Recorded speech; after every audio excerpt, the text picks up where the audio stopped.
આમ કર્યું. તમે કરો ને, કોણ ના પાડે?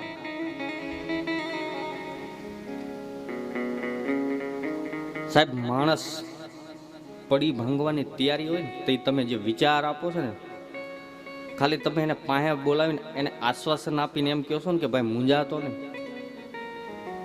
અમે તારી પડખે છીએ, સાહેબ ઠાકર રાજી થાય.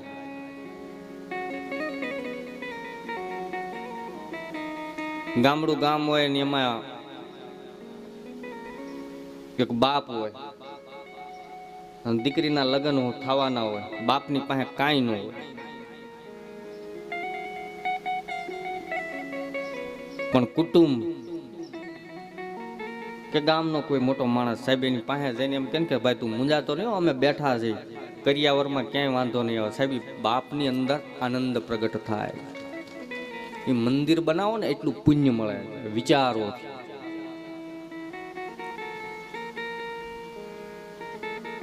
આપણા વિચાર સાહેબ કોઈના કામમાં આવે એવા વિચારો આપવા. મેં પેલા પણ કીધું છે કે આ વાણી છે, વાણીની બહુ અસર થાય સાહેબ. વચન જોઈ વિચારીને બોલવું, જ્યાં ત્યાં ન બોલવું.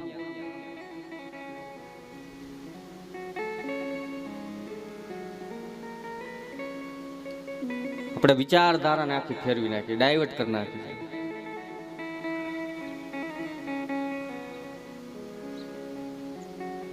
સવારમાં ભગવાનનું નામ સ્મરણ કરતા હોય, સેવા પૂજા કરે ભગવાન ઠાકોરની, ભગવાન સ્વામિનારાયણના શિક્ષાપત્રીના પાઠ કરે, સાંજે સત્સંગમાં બે, સત્સંગમાંથી આવીને પછી ઓટલે બેહીને હતું એ બધું પાછું ભૂસી નાખે, વાત પૂરી થઈ જાય છે.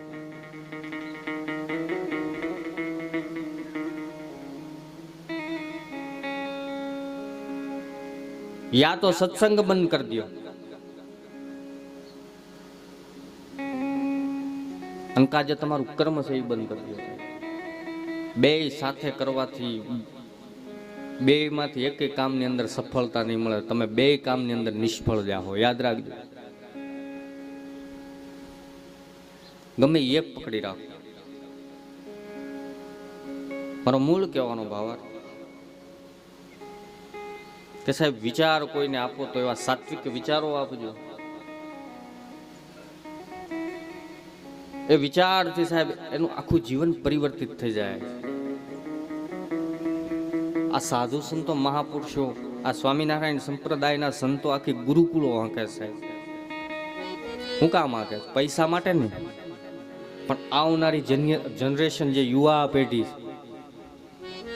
એ યુવા પેઢીની અંદર એવા વિચારો પ્રગટ થાય. એ યુવાનોની અંદર એ સંતો મહંતો ભગવંતો એવા વિચાર નાખે કે માતા પિતાની સેવા કરવી, સમાજની સેવા કરવી, ધર્મ કાર્યમાં નિપુણ રહેવું, એવા વિચારો આપે. જેને આપણે જ્ઞાન ગોષ્ઠી કહીએ. જ્ઞાન ગોષ્ઠી થાય તો ત્યાં આપે છે શું સાહેબ? વિચારોની આપલે થાય.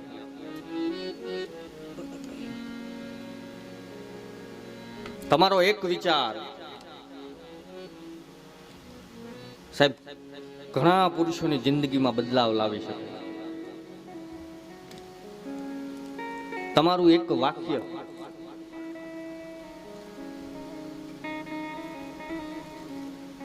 ઘણા લોકોનું જીવન બચાવી શકે. હમણાં યુટ્યુબ ઉપર ફેમસ છે સાહેબ,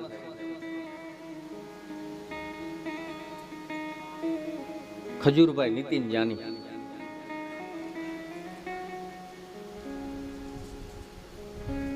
એ વ્યક્તિના વિચારો તમે જુઓ સાહેબ. વાવાઝોડા પછી એને કેટલા મકાનો બનાવ્યા.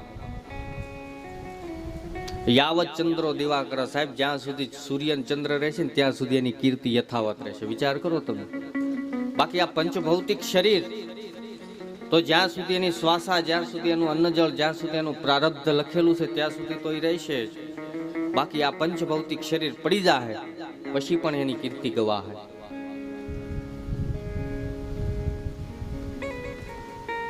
આપણી આ દેહાણ જગ્યાઓની ધારાઓ શું છે સાહેબ?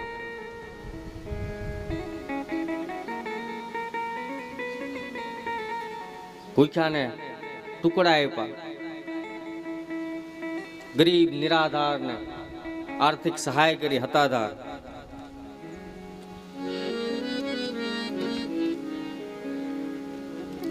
પાંચસો માણસની જાનને જમાડવી હોય તો સાહેબ આપણે વિચાર કરવો પડે, જ્યારે લાખો માણસ રોજ બગદાણામાં પંગત કરે.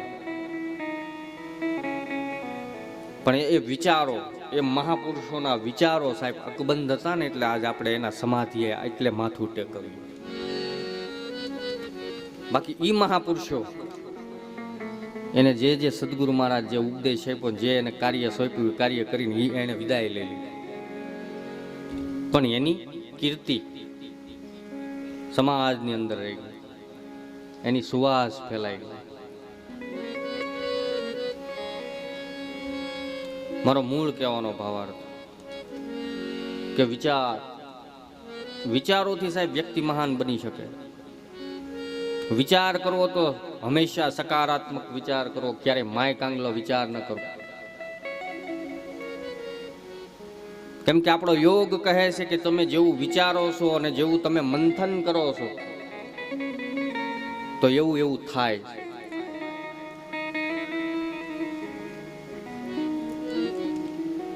તમે દહીં વલોવો છો, દહીં તો હવે આ મોટરું થઈ ગઈ ભાઈ, પણ એ પેલા તમે દહીં મૂકવાનું હોય ને ત્યારે એ પેલા તમે વિચાર કરીને કરી વાળો છો કે એટલું માખણ ઉતરશે કે આવી સાઈઝ થાય, એટલે એની સાઈઝ જ થાય, બીજું કઈ ન થાય. નકર ઈ દહીં માંથી શ્રીખંડ બને. પણ વિચારની તાકાત,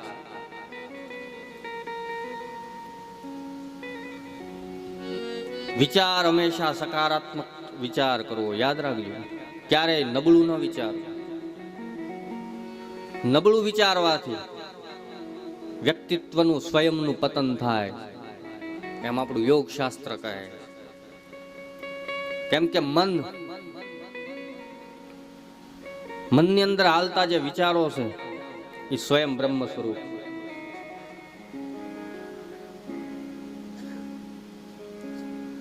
એટલે આપણા વિચારો હંમેશા શુદ્ધ રાખ. અને ચોથું છે સ્વાદ.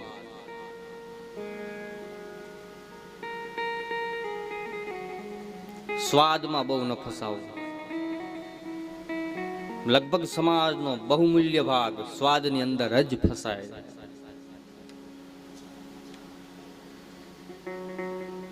સ્વાદ ઉપરથી આપણી પરીક્ષા થાય. મહાપુરુષો, સાધુ, સંતો, ભગવંતો જ્યારે ભોજન કરવા માટે થઈને બેહે ને ત્યારે સાહેબ સંસારી પુરુષ હોય ને એને પાસે નહીં બેહવા દે. જોઈ લે, સાધુની પંગતમાં ન બેસવા દે. એનું કારણ શું?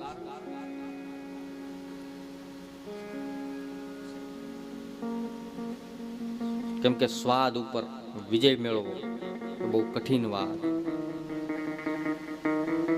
વ્યક્તિત્વ સ્વાદની અંદર ફસાઈ જાય એટલે એ આહારમાં વિલીન થઈ જાય, અને આહારની અંદર વિલીન થઈ જાય એટલે અતિ આહાર ખાવાથી એની અંદર આલસ્ય, પ્રમાદ પ્રગટ થાય. તો આપણે જે કર્મ કરવું છે, આપણે જે આસન કરવા છે, આપણે જે માળા કરવી છે, આપણે નેક ટેક નિયમ કરવા છે, એ નહીં થાય. આળસ પ્રગટ થઈ જાય.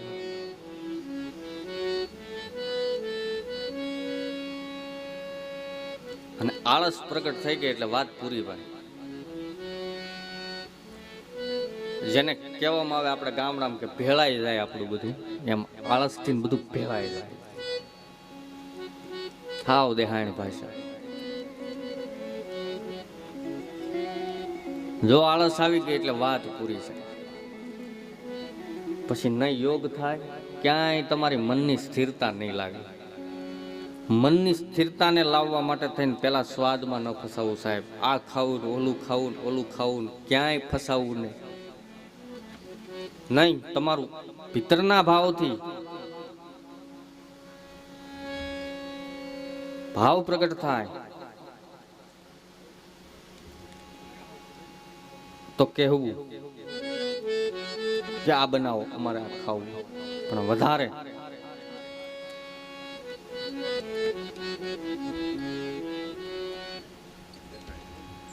પધારો બાપા.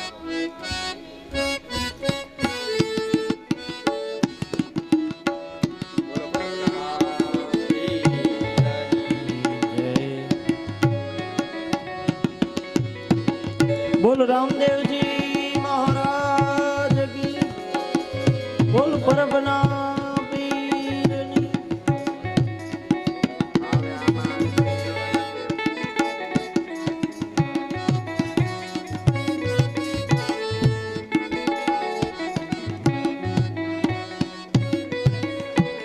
બોલ પરબના.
ચાર પ્રકારથી આ જીવની પરીક્ષા થાય.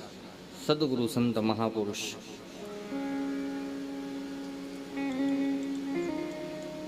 ચાર પ્રકારથી આ જીવની પરીક્ષા કરે અને પરીક્ષા કરવા માટે થઈને જ એ આપણા આંગણે મહેમાન બને.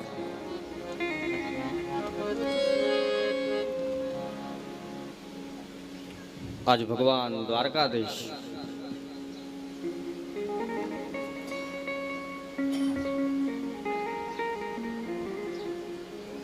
માં રૂક્ષ્મણી અષ્ટપટ રાણી માં પ્રથમ રાણી રૂક્ષ્મણી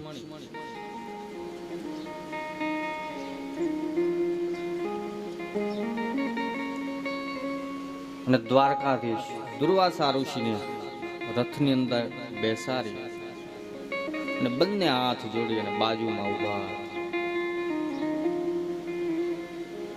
કે હે બાબા, અમારા અહોભાગ્ય કહેવાય કે આપના જેવા સંત મહાપુરુષના દર્શન થયા. આપણા પણ આજની કથામાં આપણા પણ પરમ અહોભાગ્ય કહેવાય. એક સંત મહાપુરુષ,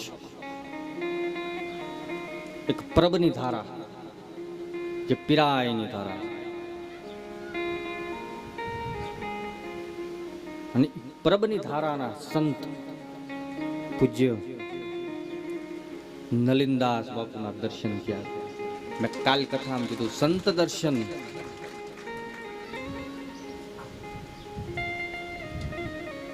संत दर्शन साहेब बहुत दुर्लभ है. केम के संत हाल तो चाल तो प्रयाग याद રાખજો. परम कार्य साधयती साधु जे બીજાના માટે થઈને જીવન જીવે છે એનું નામ છે સાધુ. સાધુ પોતાના માટે થઈને સાહેબ ક્યારે જીવન નથી જીવતા. સાધુ બીજા માટે થઈને જીવન જીવે. અરુવર તરુવર સંતજન ચોથા વર્ષે મેં પરમાર્થને કારણે તેમણે ધર્યા દે.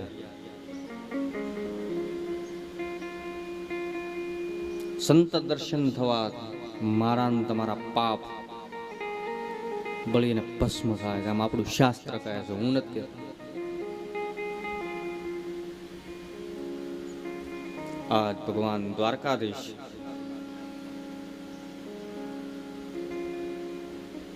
દુર્વાસા ઋષિને બંને હાથ જોડીને કહે છે કે હે બાબા, અમારા પરમ ભાગ્ય કહેવાય કે આપના દર્શન થયા.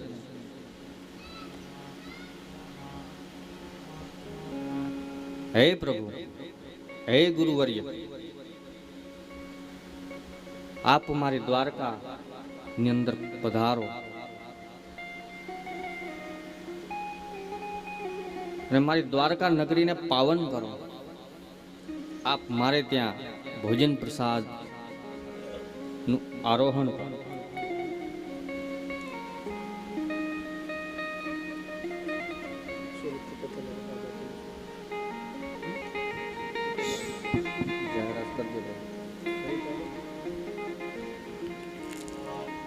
સુરતથી પધારેલ સવિતાબા પૂજ્ય બાપુનું સન્માન કરશે. બોલ પરબના પીરની.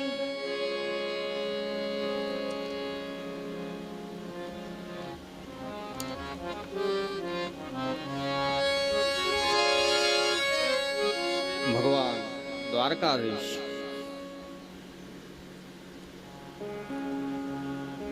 દુર્વાસા ઋષિને કહે છે કે હે બાબા, મારી દ્વારકા નગરીની અંદર પધારો.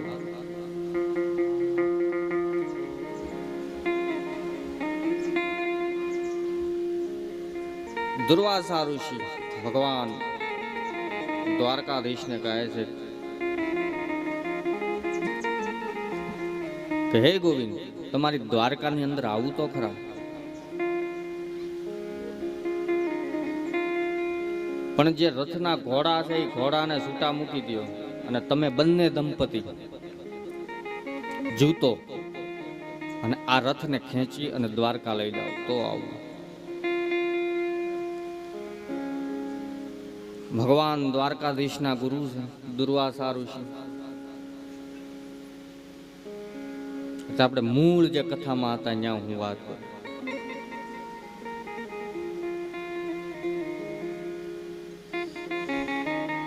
કે ભાઈની ઈચ્છા હોય એટલે બેન સ્વયં ના ન કહી શકે.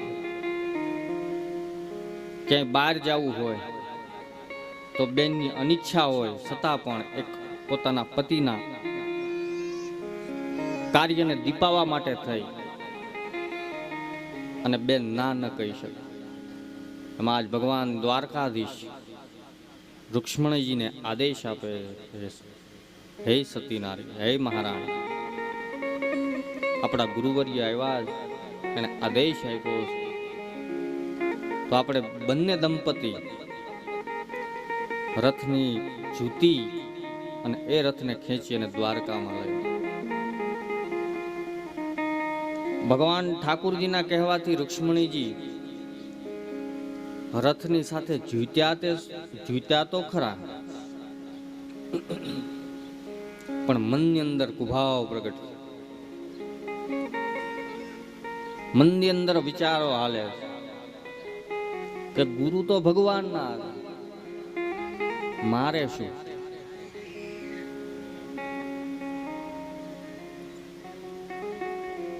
સ્વયં દેખતા છે છતાં પણ આડી ટેઢી ચાલ ચાલે રૂક્ષ્મણી.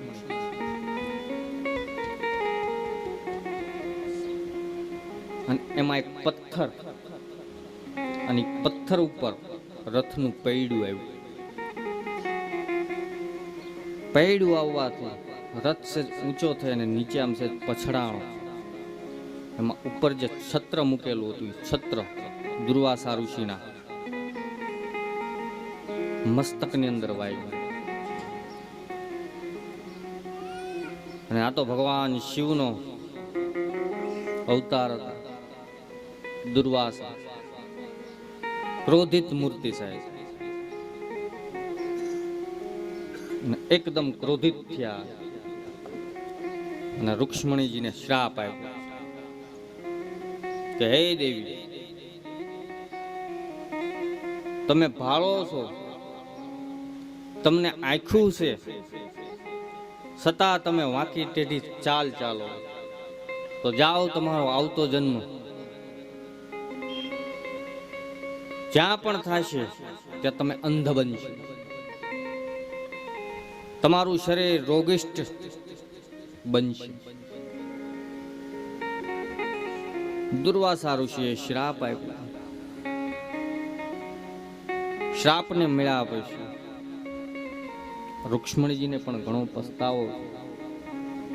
પણ એક સંત સાહેબ જોજો, સરળ સ્વભાવ નમન કુટિલાય યથા લાભ સંતોષ સદાય. કેમ કે એક સંત, એક સાધુ કદાચ સાહેબ આપણી ઉપર ગુસ્સો કરે ને, તો એનો અર્થ એ નથી કે એ આપણી ઉપર ગુસ્સાયમાન રહે. એના ભીતરમાં આપણા માટે કોઈ રાગ દ્વેષ કે ઈર્ષ્યા કે અહંકાર નથી. યાદ રાખજો સાહેબ, આપણી ભૂલોને સુધારવા માટે થઈને સંત ગુરુ મહાપુરુષ આપણને ઠપકો આપે છે યાર. અને ઈ ઠપકો આપે ને તો સાહેબ માથું લગાડતા પણ નહીં. કદાચ આપણો સદગુરુ મહારાજ, કોઈ સંત મહાપુરુષ, કોઈ સાધુ, મેં પહેલા પણ કીધું છે સાહેબ કે સંત સાધુ ને મહાપુરુષ એને કોઈ ઓળખી જ શકતું નથી સાહેબ. એ તારણહાર, એ સુધારનાર, એ આખું સમાજને સુધારવો હોય તો એ સાધુ સુધારી છે, એ સંત સુધારી છે, એ ગુરુ સુધારી છે. કદાચ કોઈને સદગુરુ મહારાજ કે સંત સાહેબ ઠપકો આપે તો સાંભળી લેજો. અને સાહેબ આપણને સંત સાધુ અને ગુરુ નહીં કે તો કહેશે કોણ? બાકી તો આપણે બીજાનું તો કોઈનું માનીએ એમ નથી. બીજાનું તો આપણે માનતા નથી ને. ફિર જો હોગા દેખા જાયગા. પણ સાહેબ છેલ્લે સાધુના ચરણારવિંદ જ પકડવા પડે. સાધુ તારે છે.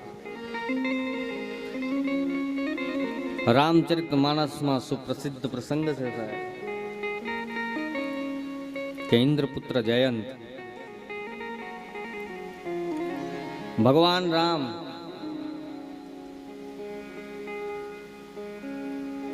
ચિત્રકૂટની અંદર એક પથ્થરની શિલા ઉપર બેઠા અને વસંત ઋતુ હતી સાહેબ. અને એ વખતે માં જગદંબા જાનકીજીના પંચકેશ, જેને અંબોડો કહેવો, એ અંબોડાની અંદર ભગવાને વેણી બનાવીને પહેરાવી.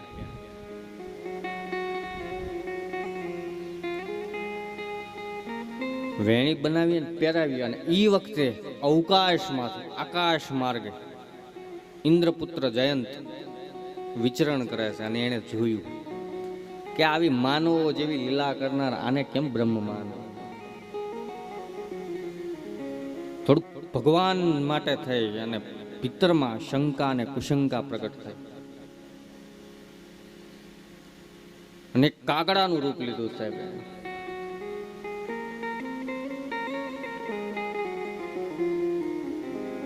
અને જ્યાં ભગવાન ને માં જગદંબા જાનકીજી બેઠા છે ત્યાં આવ્યું અને માં જગદંબાના જાનકીજીના પગની અંદર સાંચ મારી અને એમાં લહુ રક્તની ધારા ચાલુ. અને એ વખતે ભગવાને એક દર્ભની સળી લઈ અને અભિમંત્રિત કરી અને એ કાગ ઉપર એટલે કે કાગડા ઉપર ફેંકી અને ત્યાંથી ઇન્દ્રપુત્ર જયંત પોતાના પિતા ઇન્દ્રલોકમાં અંદર ગયા. પાછળ ભગવાન રામનું બાણ અને જેવું ઇન્દ્રએ જોયું તો ઇન્દ્રએ ઇન્દ્રલોકના દરવાજા બંધ કરી દીધા સાહેબ કે મારું કામ, કેમ કે તે બ્રહ્મનો અપરાધ કર્યો.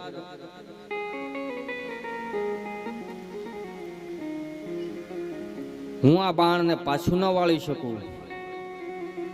હે જયંત,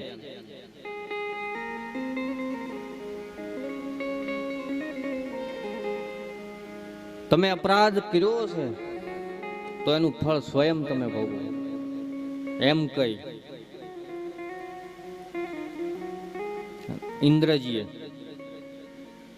સ્વયંનો દીકરો હતો છતાં પણ સાહેબ ઇન્દ્રલોકના દરવાજા બંધ કરી દીધા હતા સાહેબ. સુરનર મુનિજન યહી સબ રીતિ સ્વાર્થ લાગે કરે હી સબ પ્રીતિ. પોતાનો જ દીકરો હતો છતાં પણ બચાવી ન શક્યા. ધીરે ધીરે ધીરે ધીરે બધા લોકની અંદર ફર્યા, પણ ઇન્દ્રપુત્ર જયંતને સાહેબ કોઈ સંઘર્ષવા રાજી નથી, કોઈ એને પાહે બેહારવા રાજી નથી, કેમ કે બ્રહ્મનો અપરાધ કર્યો. અને બરાબર એ વખતે નારદજી નીકળ્યા છે, કેમ કે નારદ એ સંત છે, નારદજી એ સાધુ છે. અને ઇન્દ્રપુત્ર જયંત નારદજીના ચરણ પકડ્યા છે. સાહેબ આપણે મૂળ વાત કે સંત સાધુ ગુરુ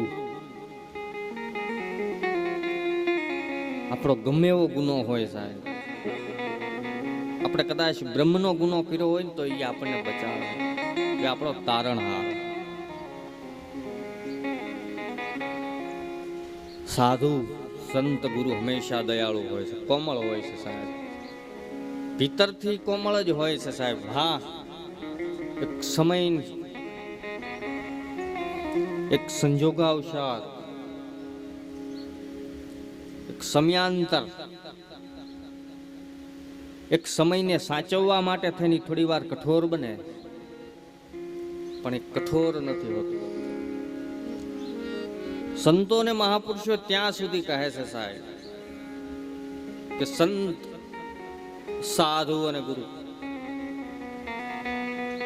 નાળિયેર જેમ હોય છે, જેમ નારિયેળની કાછલી બહારથી કડક હોય પણ ભીતરથી જે ગર્ભ છે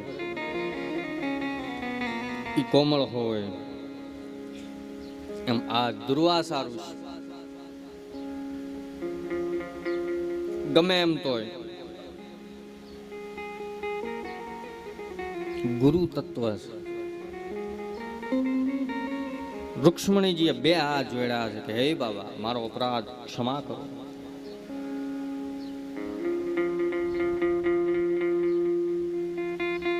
મારા અપરાધને ક્ષમા કરો, અને આપ ક્ષમા નહીં કરો તો કોણ ક્ષમા કરશે? કેમ કે આપ ગુરુવર્ય છો, આપ અમારા ભગવાન છો. અને સંતને હંમેશા સાહેબ દયા આવે. મેં પેલા પણ કથામાં કીધું હતું સાહેબ કે શ્રાપ છે એ વરદાન બની જાય, ને વરદાન છે એ પાછું શ્રાપ થઈ જાય. પેલા સ્વયં દુર્વાસા ઋષિએ શ્રાપ આપ્યો કે હે દેવી, તમારો આવતો જન્મ ઉમરકોટમાં દલપતસિંહ સોઢાને ત્યાં નેતલદેવ તરીકે થાય છે. તમે આંખે અંધ બનશો, તમને રક્તપિત્તનો રોગ હશે, તમારા 18 અંગ વાંકા આવશે. પણ હે દેવી, ઈ શ્રાપમાંથી જ્યારે ભગવાન દ્વારકાધીશ મરુભૂમિ રાજસ્થાન, પોકરણની અંદર, રણુજાની અંદર અવતાર ધારણ કરશે અને તમારી સાથે હથેવાળા લગ્ન થશે, હથેવાળો મળશે તો તમે તમારું જે મૂળ સ્વરૂપ હતું એ મૂળ સ્વરૂપ પ્રગટ થઈ જાય. સાહેબ સદગુરુએ પાછો આશીર્વાદ આપ્યો. મારો મૂળ કહેવાનો ભાવાર્થ, બે ઠેકાણે કથા ચાલુ છે સાહેબ આપણી અત્યારે.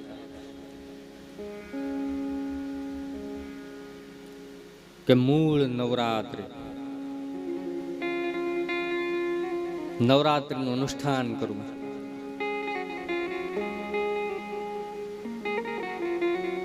અને એ નવરાત્રિના અનુષ્ઠાનથી માં ભગવતી જગદંબા હિંગળાજના આશીર્વાદથી મહારાજ સોઢા રાજાને ત્યાં નેતલદેનું પ્રાગટ્ય થાય.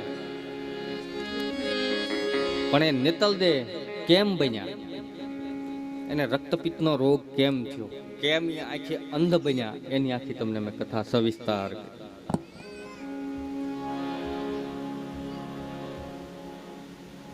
આજ ઉમરકોટમાં ભગવતી જગદંબા નેતલદેનો પ્રાગટ્ય થયો. ધીરે ધીરે ધીરે ધીરે માં જગદંબા મોટા થાય, પણ આંખથી દેખી શકતા નથી, રક્તપિત્તનો રોગ. અને એમાં ધીરે ધીરે ધીરે ધીરે મોટા થાય, ઉંમર લાયક થાય.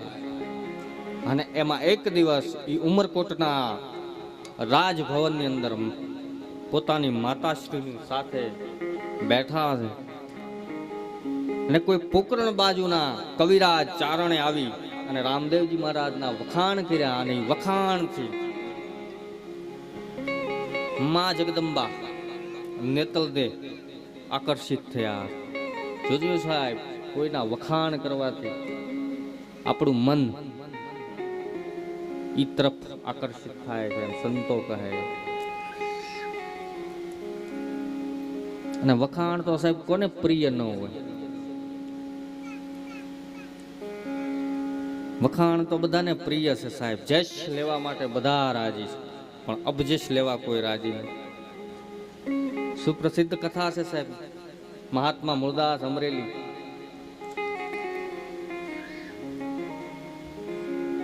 કે અબજશ લઈ, યાદ રાખજો સાહેબ, જશ ન લેતા બને ત્યાં સુધી અબજશ લેજો. અબજશ લેવાથી તમારી કીર્તિ ફેલાય છે. કીર્તિ એટલે સમાજની અંદર તમારી વાહવાઈ નહીં, પણ તમારી માન પ્રતિષ્ઠા મોભો રહે. તમારા વચનની કિંમત થશે. મારો કહેવાનો અર્થ કે કવિરાજે આવી અને રામદેવજી મહારાજના વખાણ કર્યા. એટલે નેતલદે ના મનની અંદર રામદેવજી મહારાજની સાથે લગ્ન કરવાના કોડ જાગ્યા છે.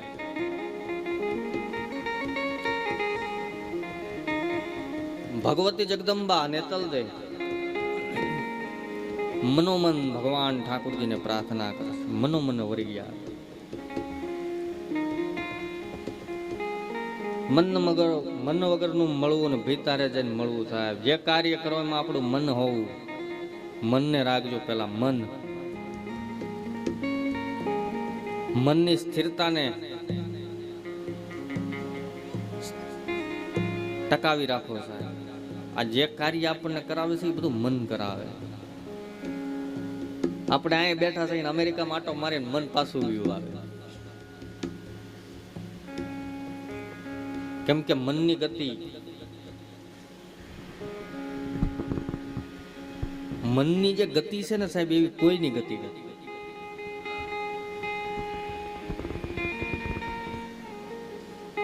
મન ઘડીકમાં રાજા બનાવી દે અને મન ઘડીકની અંદર ભિખારી બનાવી દે.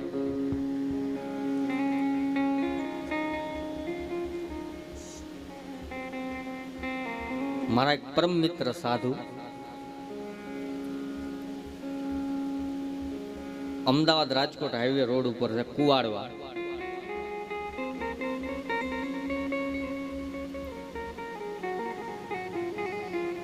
ધ્રુવદાસ નામ છે મહાત્માનું, મારી કરતા નાની ઉંમરના છે. ભાવનગર જિલ્લાના ઉખલ્લા ગામના એક પટેલ જ્ઞાતિની અંદર જન્મેલા. એ પણ ભણતા ભણતા સાધુ થઈ ગયેલા અને પછી એને પોતાનો આશ્રમ ત્યાં કુવાડવા જે અમદાવાદ રાજકોટ રોડ ઉપર બનાવ્યો. હું ઘણી વખત એના આશ્રમની અંદર જાઉં એટલે અમે બે બેઠા હોય ત્યારે એમ મન ઉપરની વાત કે મન છે એ ઘડીકમાં આપણને રાજા બને. પછી એ વાત કરે કે આ રોડ ઉપર જેટલી ગાડીઓ નીકળે છે એ બધી આપણી છે. રોડ ઉપર જેટલી ગાડીઓ, જેટલા ટ્રક, જેટલી બસો, જેટલી એસટી, જેટલી પ્રાઇવેટ ફોર વ્હીલો નીકળે એ બધી મન કે આપણી. મેં કીધું એમ કેમ? મન કે મન છે ને, આપણે પૈસા દેવાની, આપણે હપ્તા ભરવાની, આપણા મનને એમ કેવું કે આપણું છે. આપણને તો આનંદ પ્રગટ થઈ ગયો સાહેબ. બસ એમ જે છે એ આનંદ પ્રગટ કરાવનાર કોઈ હોય તો એ મન છે. મનથી દુઃખ પ્રગટ થાય, મનથી સુખ પ્રગટ થાય. સંતોષ,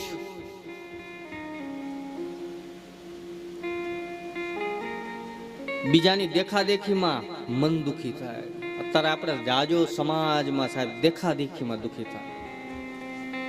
ફલાણા ફલાણા ભાઈ ટ્રેક્ટર લીધું, આપણે કેમ ન થયું? ફલાણા ફલાણા બેનની દીકરીને બહુ સારું જમાઈને સાસર પક્ષ મળ્યા, આપણને એવા ન મળ્યા. આપણી દીકરી દુઃખમાં ગઈ. ના, વ્યક્તિત્વ પોતાના કર્મ અનુસાર સુખ અને દુઃખ ભોગવે છે સાહેબ, યાદ રાખજો.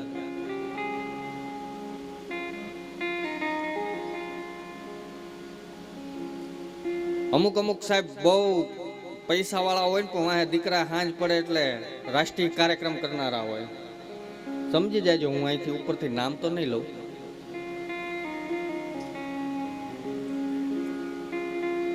તો જાજુ દેખા દેખીમાં ના જીવન જીવું. સંતોષ, મન ભીતરથી સાહેબ સમસ્ત આપણું છે એમ માનવું. આ જે છે એ બધું આપણું છે. આ તમે બધા બેઠા એ બધા તમે અમારા છો સાહેબ. અમે છે એ તમારા અને તમે છો અમારા. આમાં મોટી ઉંમરની છે એ માં સમાન છે, નાની ઉંમરની છે એ દીકરી સમાન છે, અને સંભાવ ઉંમરની છે અમારી બેન સમાન છે સાહેબ. ક્યાં છોડીને જવું સાહેબ? આ તમે આ બધું આ અમારો પરિવાર થયો. હા,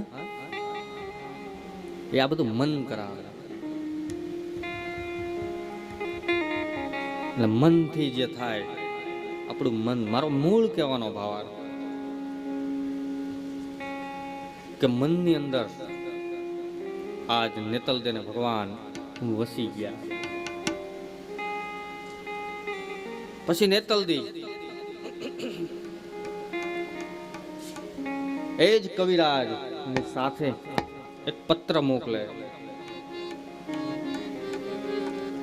પણ એ પત્ર માં શું લખીને મોકલે?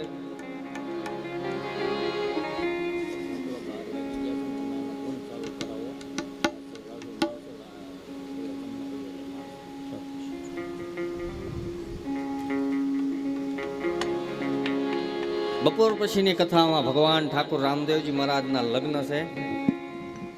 તો સાહેબ અમે તો માંડવા પક્ષ, કન્યા પક્ષ વાળા છે.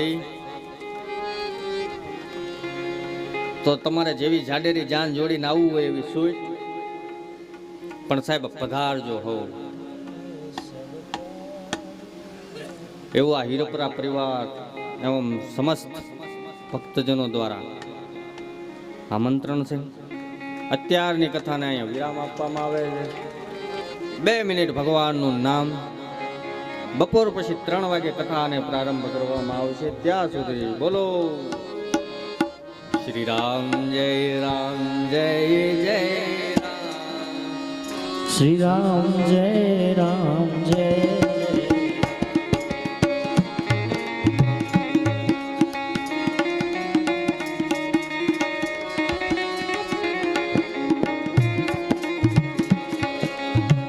શ્રી રામ જય રામ જય જય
શ્રી રામ જય રામ જય જય રામ શ્રી રામ જય રામ જય જય રામ શ્રી રામ જય રામ જય જય રામ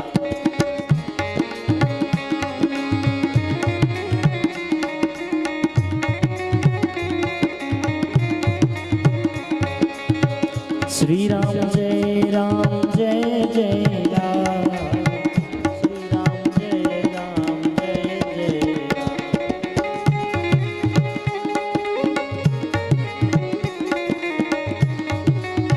જય રામ શ્રી રામ જય રામ જય જય રામ શ્રી રામ જય રામ જય જય રામ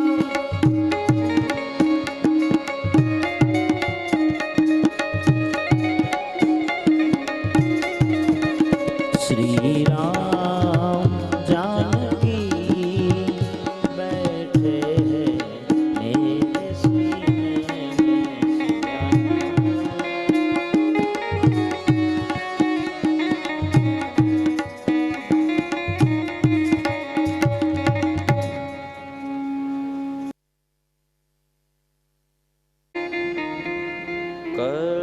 કળા વિરાજે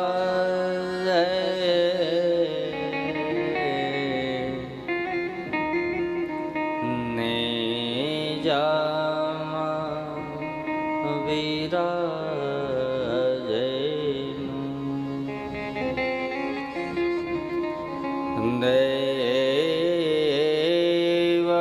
દેવળમાં હરી પોતે બિરાજે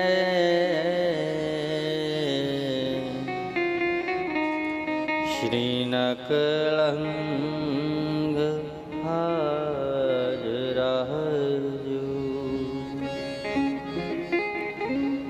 ગુરુ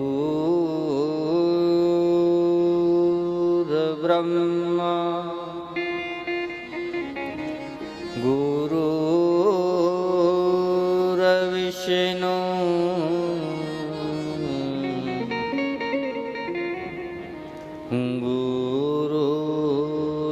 ગુરુર્દેવ મહેશ્વરા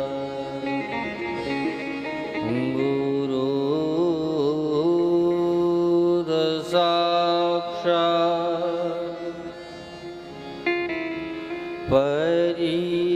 પરિબ્રહ્મ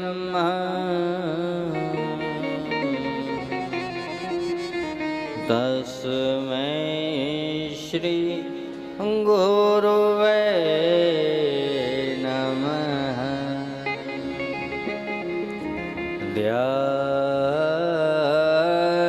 ધ્યાનમૂલં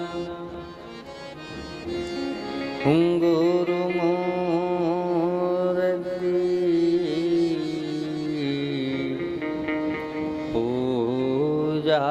પૂજામૂલં ગુરુપદ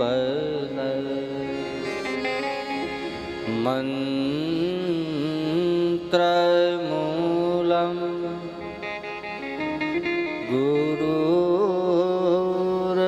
ગુરુર્વાક્યં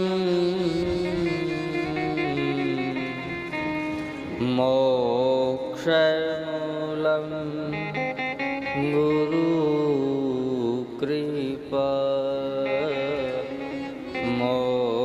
મોક્ષમૂલં ગુરુકૃપા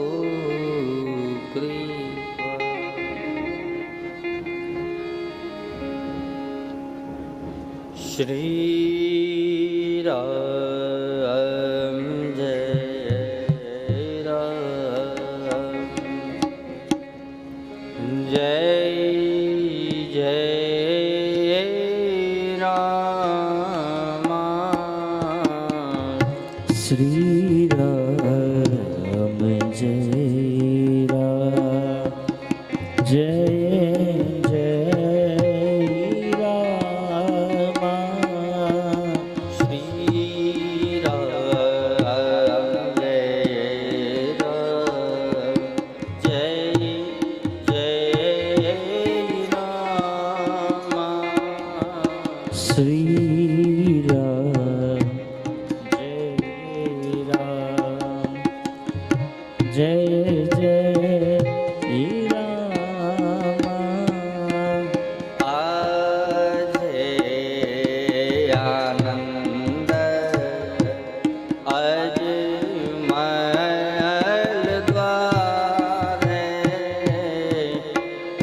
શ્રી રામ જય રામ જય જય રામ આજે આનંદ અજમલ દ્વારે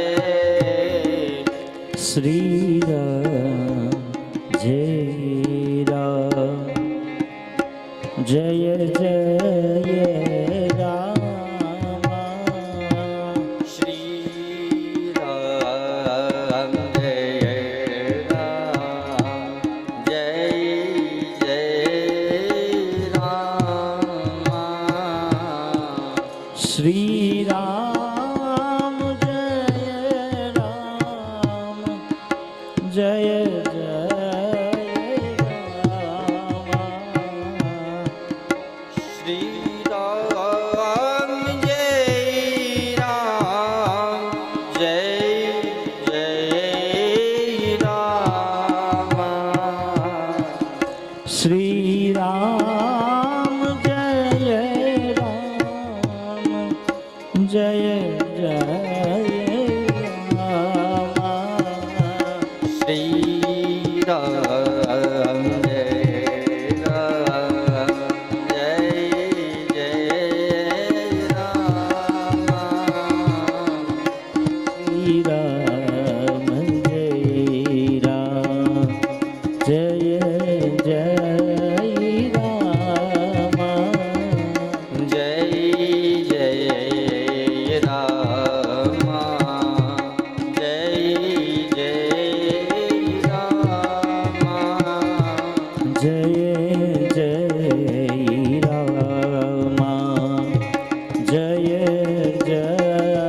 રામ જય જય રામ જય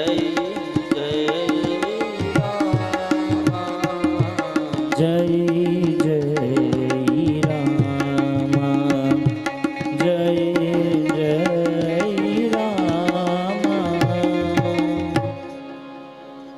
બોલીએ બાબા રામદેવ મહારાજ રાજ કી જય દ્વારિકાધીશ દેશ કી જય રામચંદ્ર ભગવાન ભગવાન કી જય પરબના પીર કી જય અન્નપૂર્ણેયમ રમાત માત કી જય મૌન પરા દાદા હરિયો નમઃ પાર્વતી પદે હર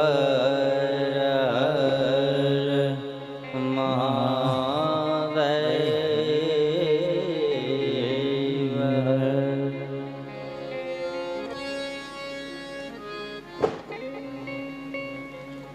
પરમ કૃપાળુ પરમાત્મા ભગવાન રામદેવજી મહારાજ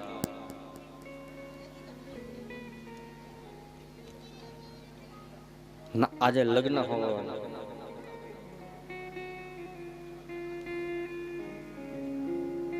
સવારની કથામાં આપણે જોયું કે નેતલ દે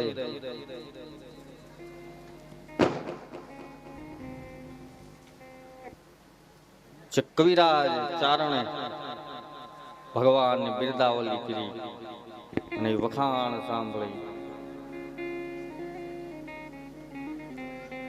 અને પોતાની સહેલીની સાથે એક પત્ર લખે છે ભગવાન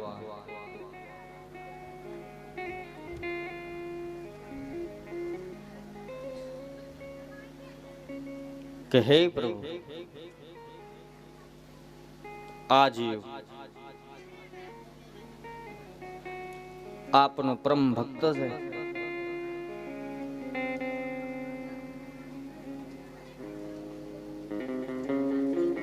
મારી અંદર રહેલા કામ ક્રોધ મદ લોભ રાગ દ્વેષ ઈર્ષા અને નાશિકરી આપ મારી સેવાનો સ્વીકાર કરો એવું પત્રની અંદર લખે કે હે પ્રભુ મેં તો આપને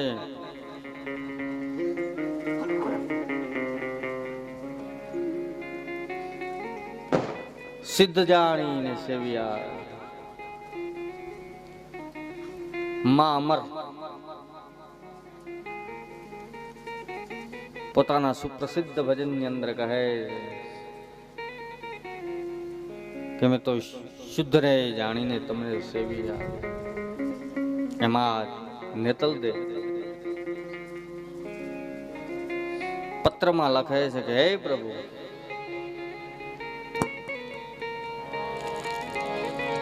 मैं तो सिद्ध रे ए जानीने तमने सेविया. मैं तो सिद्ध रे ए जानीने तमने सेविया. मैं तो सिद्ध रे ए जानीने तमने सेविया. मैं तो शुद्ध रे ए जानीने तमने सेविया. मारा रुदियाમાં દિવસ ને રાત જીવન ભલે ને જાગિયા. મારા રુદિયામાં દિવસ ને રાત એ જીવન હવે મેં જાણ્યા. મેં તો શુદ્ધ રે એ જાણીને તમને સેવિયા. મેં તો શુદ્ધ રે એ જાણીને તમને સેવિયા.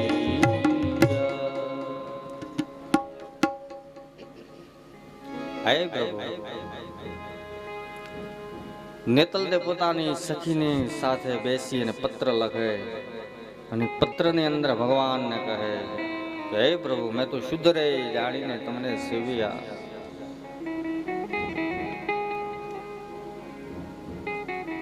જોજો સાહેબ આપણા ઘટ ભીતરની અંદર ઈશ્વર તત્વ તો રમી જ રહેલું, પણ જ્યાં સુધી આપણને જાણ ન થાય તો કોઈ સદગુરુ મહારાજ સંત મહારાજ નો ભેટો થઈ જાય ને પછી આપણને એની ઓળખાણ કરાવી દે, પણ ઈ પેલા આપણા હૃદયની અંદર ઈ તત્વ તો રમી જ રહેલું. એટલે માં અમર કહે છે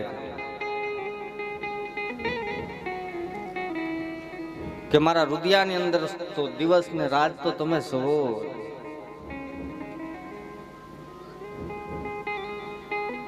અને એ પત્રને લઈ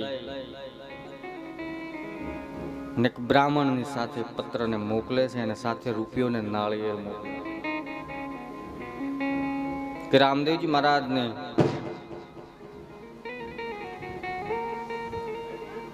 મારા વતી હે બ્રાહ્મણ દેવતા પ્રાર્થના કરજો, એમને કહેજો કે સોઢા રાજાની દીકરી નેતલ દે કે આંખે જોઈ શકતા નથી,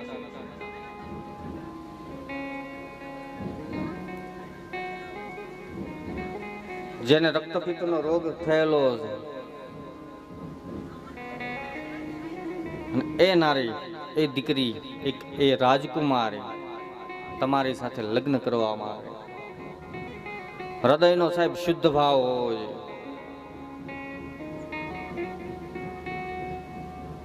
મૂળ ભાવાર્થની કથા.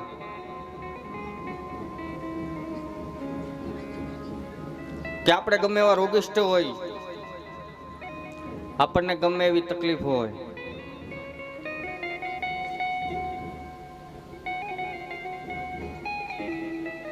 પણ આપણા હૃદયની અંદર શુદ્ધ ભાવ હોય તો ભગવાન આપણો સ્વીકાર કરે.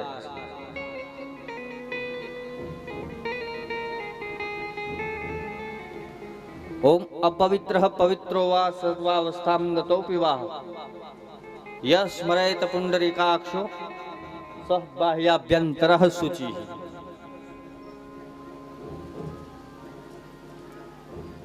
બ્રાહ્મણ દેવતા કોઈ પણ શુભ કાર્ય કરાવે ત્યારે આ મંત્ર બોલી પેલા આપણને પવિત્ર બનાવે. પણ એ તો આપણી આજુબાજુનું વાતાવરણને પવિત્ર બનાવે. સાહેબ, આપણો ભીતરનો ભાવ કેમ પવિત્ર થાય? અને જો ભીતરનો ભાવ પવિત્ર થાય તો ભગવાન સાથે ઈ ભક્તના લગ્ન થાય. પછી હું હોઉં તોય ભલે, તમે હોય તોય ભલે, માં નેતલદેવ હોય તો પણ ભલે. આજ પત્ર લખી અને વિનંતી કરી છે અને બ્રાહ્મણ દેવતા પોકરણગઢની અંદર મોકલ્યા. આ બાજુ પોકરણગઢની અંદર આવી અને બ્રાહ્મણ દેવતાએ મહારાજ અજમલની સમક્ષ સર્વસ્વ વાત કહી કે હું ઉમરકોટમાંથી આવું છું. અમારા રાજા દલપતસિંહજી સોઢા કે જેની દીકરી અંધ છે, તેને રક્તપિત્તનો રોગ છે, અને એવી દીકરીનું હું માગવું લઈને આવ્યો. એનું હું રૂપિયો ને નાળિયેર લઈને આવ્યો.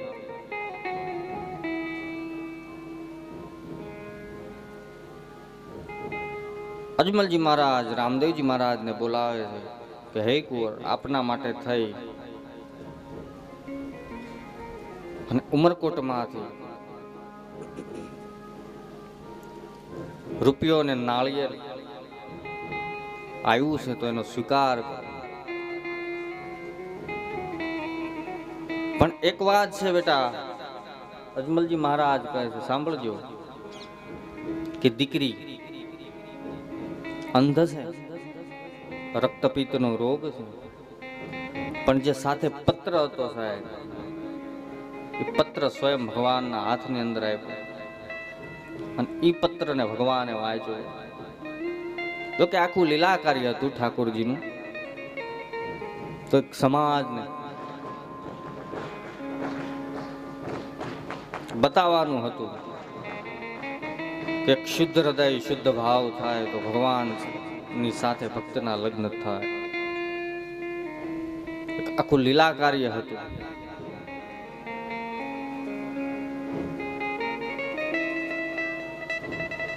માં